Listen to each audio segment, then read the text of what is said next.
Mateus, capítulo 1. Genealogia de Jesus Cristo. Esta é a árvore genealógica de Jesus Cristo, filho de Davi, filho de Abraão. Abraão foi pai de Isaque, Isaque foi pai de Jacó, Jacó foi pai de Judá e de seus irmãos, Judá foi pai de Pérez e de Zerá. A mãe deles foi Tamar. Pérez foi pai de Esrom. Esrom foi pai de Arão. Arão foi pai de Aminadab. Aminadab foi pai de Naasson. Naasson foi pai de Salmão. Salmão foi pai de Boaz. A mãe de Boaz foi Raabe. Boaz foi pai de Obed. A mãe de Obed foi Rute. Obed foi pai de Jessé. Jessé foi pai de Davi, e Davi tornou-se rei. Davi foi pai de Salomão. A mulher de Urias foi sua mãe. Salomão foi pai de Roboão. Roboão foi pai de Abias. Abias foi pai de Asa. Asa foi pai de Josafá. Josafá foi pai de Jorão. Jorão foi pai de Uzias. Uzias foi pai de Jotão. Jotão foi pai de Acás. Acás foi pai de Ezequias. Ezequias foi pai de Manassés. Manassés foi pai de Amon. Amon foi pai de Josias. Josias foi pai de Jeconias e de seus irmãos. Foi nessa época que o povo foi levado para o exílio na Babilônia. Depois que o exílio na Babilônia terminou, Jeconias foi pai de Salatiel. Salatiel foi pai de Zorobabel. Zorobabel foi pai de Abiúde. Abiúde foi pai de Eliaquim. Eliaquim foi pai de Azor. Azor foi pai de Sadoque. Sadoque foi pai de Aquim. Aquim foi pai de Eliúde. Eliúde foi pai de Eleazar. Eleazar foi pai de Matã. Matã foi pai de Jacó. Jacó foi pai de José, marido de Maria. Maria que foi mãe de Jesus, Jesus que foi chamado o Cristo. Houve 14 gerações de Abraão a Davi, mais 14 de Davi ao exílio na Babilônia e outras 14 do exílio na Babilônia até Cristo. O nascimento de Jesus. O nascimento de Jesus aconteceu assim. Sua mãe, Maria, estava prometida em casamento a José, mas antes que se casassem, José descobriu que ela estava grávida. Isso aconteceu pelo poder do Espírito Santo. José se sentiu envergonhado, mas como era de espírito nobre, resolveu tratar o assunto com discrição, de modo que Maria não passasse por humilhação pública. Enquanto pensava no que fazer, ele teve um sonho. E no sonho o anjo de Deus falou: José, filho de Davi, não tenha medo de se casar. Maria está grávida pelo Espírito Santo. Ela dará à luz um filho, e você, José, a ele dará o nome de Jesus. Deus salva, porque ele salvará o povo dos pecados deles. Era o cumprimento da palavra do profeta. Prestem atenção. A virgem ficará grávida e dará à luz um filho. Eles o chamarão Emanuel, Deus conosco em hebraico. Então José acordou e fez exatamente o que o anjo de Deus lhe havia ordenado no sonho. Casou-se com Maria. Entretanto, não consumou o casamento enquanto ela não teve o menino a quem chamou Jesus. Mateus 2. Os sábios do Oriente. Depois que Jesus nasceu na aldeia de Belém, durante o reinado de Herodes, um grupo de sábios vindo do Oriente chegou a Jerusalém. Eles perguntavam: onde poderemos encontrar e homenagear o recém-nascido rei dos judeus? Observamos no céu do Oriente a estrela que marcou o seu nascimento. Fizemos esta peregrinação para adorá-lo. Quando ficou sabendo disso, Herodes ficou apavorado. Não só ele, mas também quase toda a Jerusalém. Herodes não perdeu tempo. Reuniu os sacerdotes e líderes religiosos da cidade e perguntou: onde o Messias deveria nascer? Eles responderam: em Belém, no território de Judá. O profeta Miqueias escreveu claramente a respeito: ó Belém, na terra de Judá, não será mais desprestigiada. De suas colinas virá o líder que irá pastorear e governar meu povo, meu Israel. Herodes, então, convocou uma reunião secreta com os próprios sábios. Fingindo-se devoto, conseguiu que o informassem da época exata em que a estreia aparecera. Então, contou a eles sobre a profecia a respeito de Belém e pediu: tratem de encontrar essa criança, Procurem em toda parte. E assim que a encontrarem, me avisem, pois quero me juntar a vocês quando forem adorá-la. Instruídos pelo rei, eles partiram. Logo depois a estrela apareceu outra vez, a mesma que eles tinham visto no céu do Oriente. Ela os guiou até o lugar em que estava a criança. Eles mal podiam conter a alegria. Estavam no lugar certo. Haviam chegado na hora exata. Entraram na casa e viram o bebê nos braços de Maria, sua mãe. Num gesto de submissão, ajoelharam-se e o adoraram. Em seguida, abriram a bagagem e entregaram os presentes: ouro, incenso, mirra. Depois, num sonho, foram advertidos a não dizer nada a Herodes. Por isso, na hora de voltar para sua terra, tomaram outro caminho e partiram sem ser vistos. Depois que os sábios partiram, o anjo de Deus apareceu outra vez a José num sonho e ordenou: levante-se, pegue o bebê e sua mãe e fujam para o Egito. Fiquem lá até que recebam notícias. Herodes está perseguindo a criança e quer matá-la. José obedeceu. Na escuridão da noite, levantou-se e pegou o bebê e sua mãe. Prosseguiram viagem e foram até o Egito. Eles viveram no Egito até a morte de Herodes. Esse exílio cumpriu o que Oséias havia profetizado: do Egito chamei o meu filho. Herodes ficou furioso ao saber que os sábios o haviam enganado e ordenou o assassinato de todos os meninos de até 2 anos de idade que viviam em Belém e nas colinas ao redor. Idade escolhida com base na palavra dos sábios. Assim, a palavra de Jeremias se cumpriu. Ouviu-se um som em Ramá de choro e muito lamento. É Raquel chorando por seus filhos. É Raquel recusando receber consolo. Seus filhos se foram, estão mortos e enterrados. Depois disso, quando Herodes morreu, o anjo de Deus apareceu em sonho a José no Egito. Levante-se, pegue a criança e sua mãe e voltem para Israel.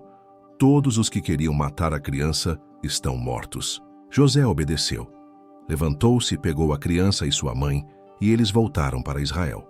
Mas quando ele soube que Arquelau sucedera a seu pai, Herodes, como rei da Judéia, ficou com medo de ir para lá. Mais uma vez orientado em sonho, rumou para as colinas da Galileia. Ao chegar ali, foi morar na aldeia de Nazaré. Essa mudança foi o cumprimento das seguintes palavras proféticas: ele será chamado Nazareno. Mateus capítulo 3. Trovão no deserto. Enquanto Jesus vivia nas colinas da Galileia, João, conhecido como João Batista, pregava no deserto da Judéia. Sua mensagem era simples e dura como o deserto que o cercava. Mudem de vida, o reino de Deus está aqui. João e sua mensagem estavam autorizados pela profecia de Isaías. Trovão no deserto. Preparem-se para a chegada de Deus. Tornem o caminho plano e reto. João vestia uma túnica de pelo de camelo, amarrada à cintura por uma tira de couro. Alimentava-se de gafanhotos e mel silvestre. O povo de Jerusalém, da Judéia e da região ao redor do Jordão, acorria para ouvi-lo e vê-lo. Ali, no Rio Jordão, os que confessavam seus pecados eram batizados para uma vida transformada. Quando João soube que um grupo de saduceus e fariseus estava interessado no batismo, que parecia ter virado moda, ele esbravejou: raça de serpentes, o que vocês pretendem rastejando até o rio? Acham que um pouco de água nessa pele de cobra vai fazer alguma diferença? É a vida de vocês que precisa mudar, não a pele. E não pensem que vocês podem melhorar a situação invocando Abraão como pai. Ser descendente de Abraão não ajuda nesse caso. Os descendentes de Abraão são muitos, mas até destas pedras Deus pode fazer descendentes de Abraão. O que conta mesmo é a vida. A vida de vocês mostra frutos. Se estiver como madeira morta, só serve para o fogo. Eu batizo vocês aqui no rio para mudar essa velha vida na vida no reino. Mas o mais importante ainda está por vir. O protagonista deste drama, perante o qual sou apenas um figurante, acenderá a vida do reino em vocês, um fogo interior, o Espírito Santo dentro de vocês, operando a mudança de dentro para fora. Ele vai limpar a casa, fará uma varredura completa na vida de vocês. Tudo o que for autêntico será posto no lugar certo, na presença de Deus. O que for contrário à verdade será jogado fora com o lixo para ser queimado.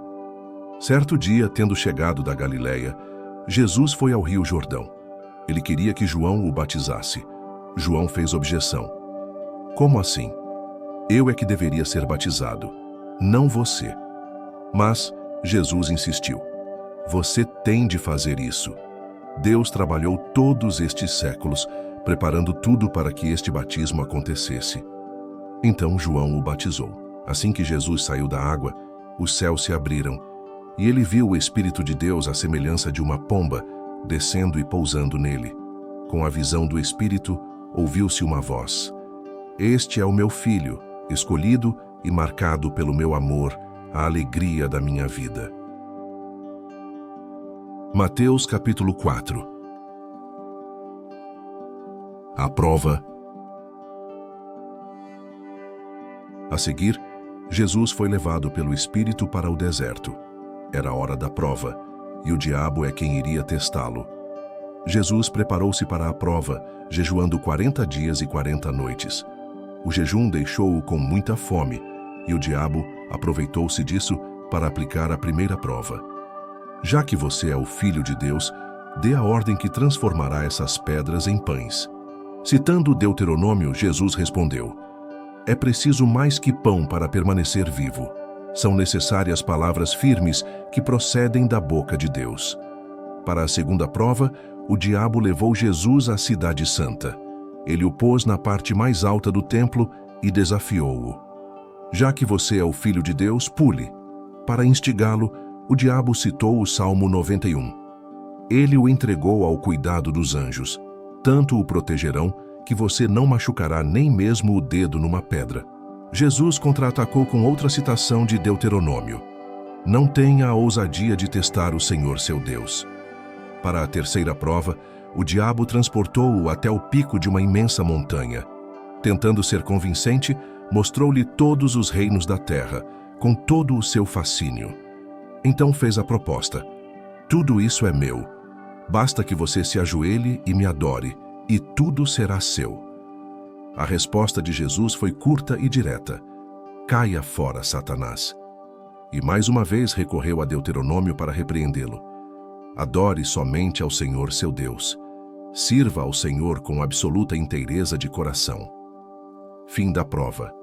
O diabo fugiu, e no lugar dele vieram anjos. Anjos cercaram Jesus e cuidaram dele. Ensinamentos e curas. Quando soube que João havia sido preso, Jesus voltou para a Galileia.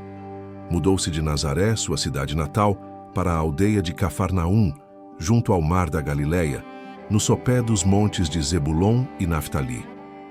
Essa mudança cumpriu a previsão de Isaías: terra de Zebulon, terra de Naftali, caminho para o mar, região do Jordão, Galileia, encruzilhada das nações.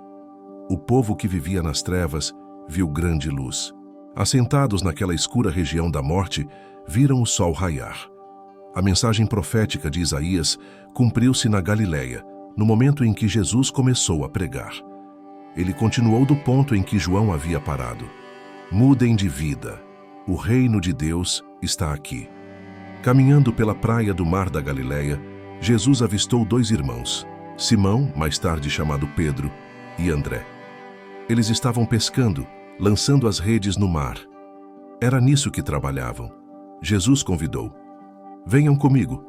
Vou fazer de vocês um novo tipo de pescadores. Vou mostrar como pescar pessoas em vez de peixes. Sem ao menos fazer uma pergunta, eles simplesmente largaram as redes e foram com ele. A uma pequena distância da praia, ele viu outros dois irmãos, Tiago e João, filhos de Zebedeu, que estavam assentados no barco com o pai, consertando as redes. Jesus fez aos dois a mesma proposta, e eles nem hesitaram. Deixaram o barco e o pai e o acompanharam. Dali Jesus percorreu toda a Galileia. Ele ia às sinagogas, que eram lugar de reunião, e ensinava a verdade de Deus ao povo. O tema de sua mensagem era o reino de Deus, que a partir daquele momento eles estariam sob o bondoso governo de Deus. Ele também curou pessoas de suas doenças e de seus males. A notícia a seu respeito percorreu toda a província romana da Síria.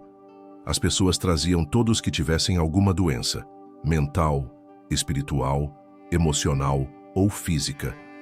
Jesus curou todos eles. Mais e mais pessoas vinham para um grande encontro. Além daqueles da Galileia, multidões vieram das 10 cidades ao redor do mar da Galileia, outros de Jerusalém e da Judeia, e outros ainda de além do Jordão. Mateus capítulo 5.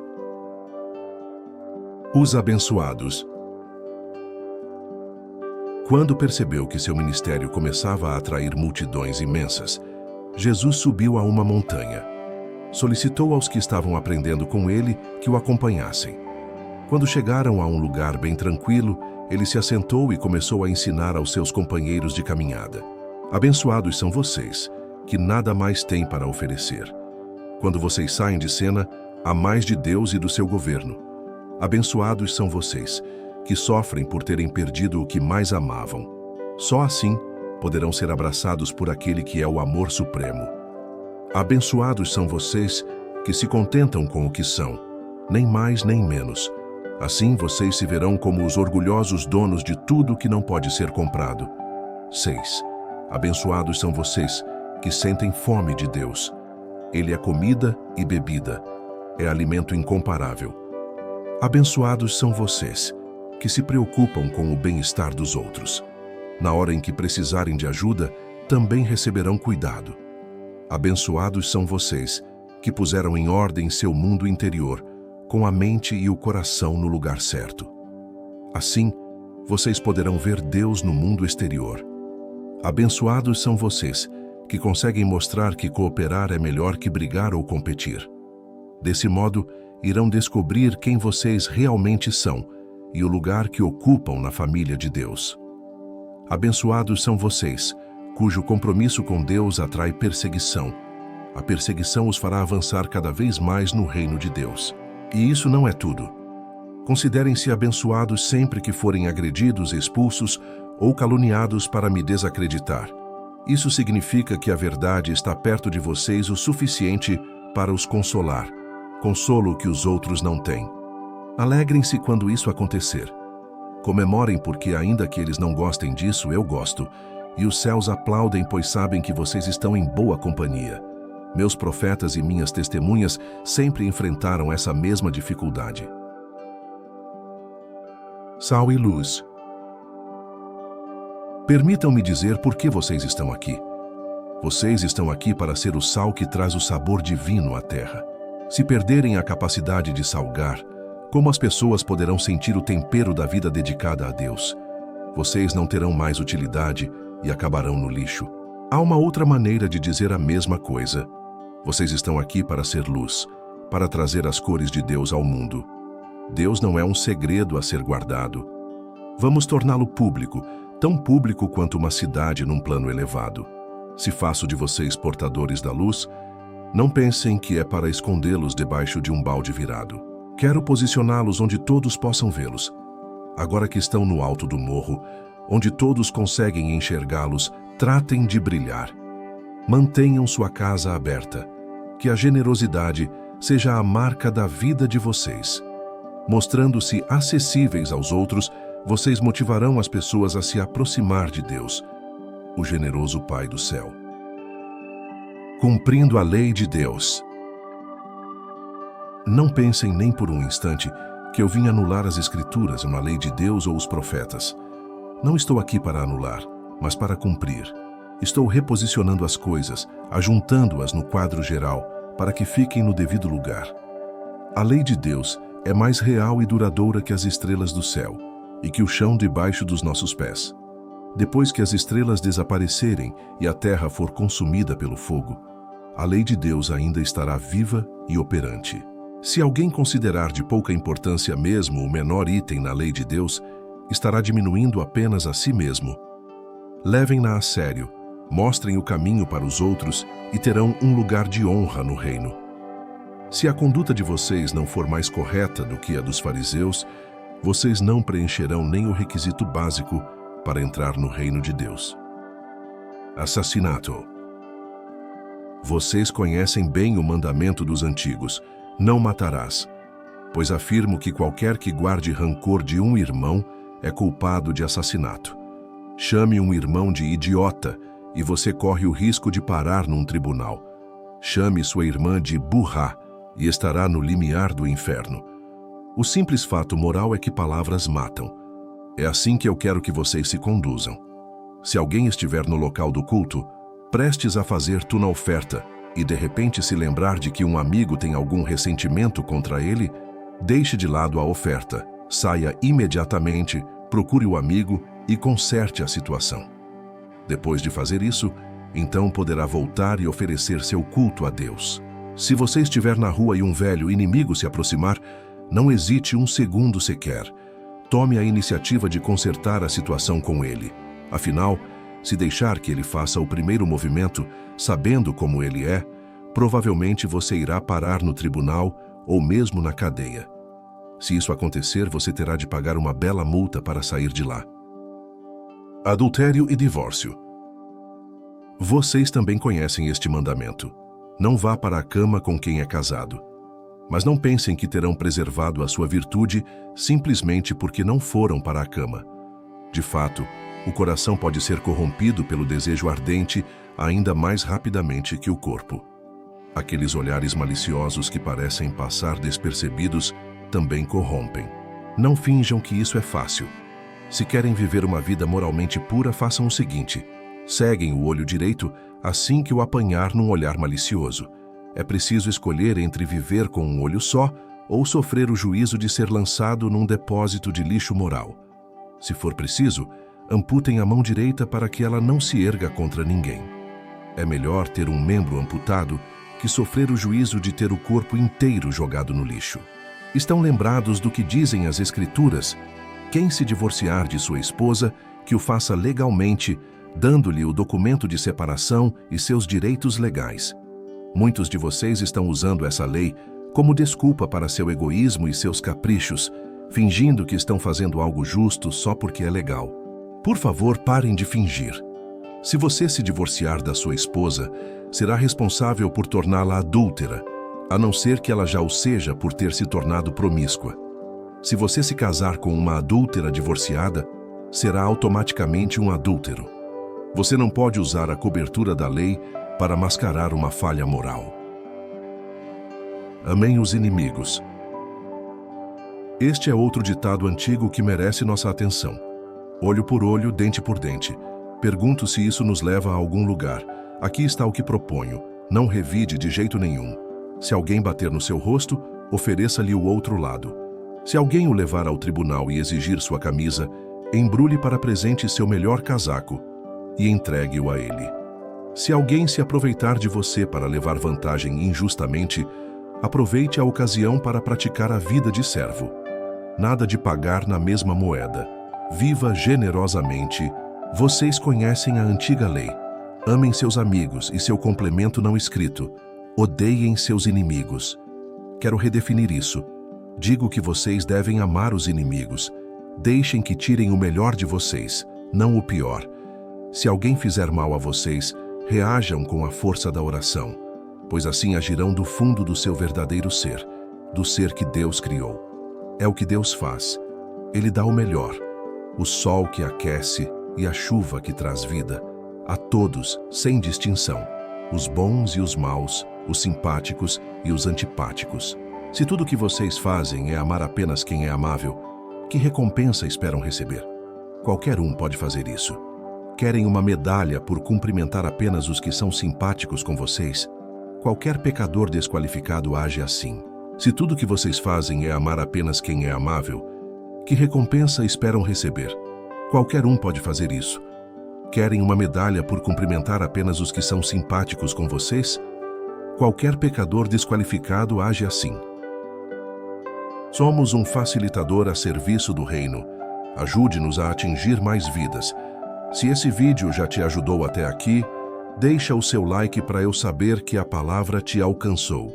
E comenta aqui embaixo: eu amo a Bíblia, para que pessoas saibam a importância da leitura bíblica. Se inscreve e ativa o sininho para não perder os próximos. Que Deus abençoe sua vida e tudo aquilo que leva o seu nome. Amém.